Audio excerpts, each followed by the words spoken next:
आपले सहर्ष स्वागत करीत आहोत। आपले हे मंडळ गेली 9 दशके हिंदू संस्कृतीची जनजागृती व त्याचा विस्तार या संकल्पनेवर कार्यरत आहे।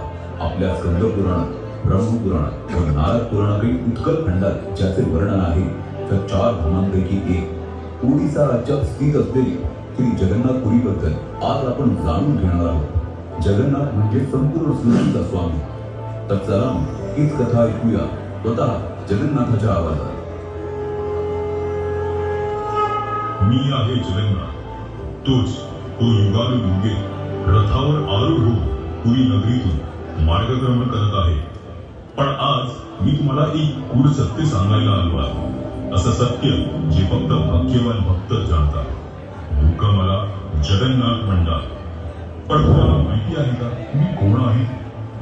मी तोच आहे जो द्वारकेत कृष्ण होता, तोच ज्याने अर्जुनाला गीता सांगितली, राधेच्या प्रेमाला ईश्वरत्व दिलं आणि अधर्माविरोधात धर्माचं रक्षण केलं।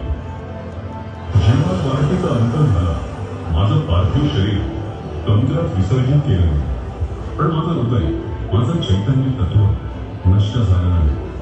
हे चैतन्य तत्व एका पवित्र दिव्य काष्ठ रूपात समुद्रातून बाहेर आलं आणि पुरीच्या किनाऱ्यावर पोहोचलं। राजा इंद्रद्युम्नाने मला स्वप्नात पाहिलं आणि त्याला मी आदेश दिला, हे राजन, हे काही सामान्य लाकूड नाही, हे माझं शरीर आहे, याच्यापासून माझा विग्रह तयार कर। यावेळी एक वृद्ध पुरुष प्रकट झाला। त्याने सांगितलं, मी या मूर्ती गुप्तपणे घडली, पण कोणी 21 दिवस मात्र दार उघडायचं नाही। तो कोणी वेगळा नव्हता, तो स्वयं विश्वकर्मा होता। 15व्या दिवशी मूर्ती बनण्याचा आवाज न आल्याने गुरुचरणी अस्वस्थ झाले। तेव्हाच आकाशवाणी झाली, हेच माझं विराट स्वरूप आहे, हेच माझे जगन्नाथ रूप आहे।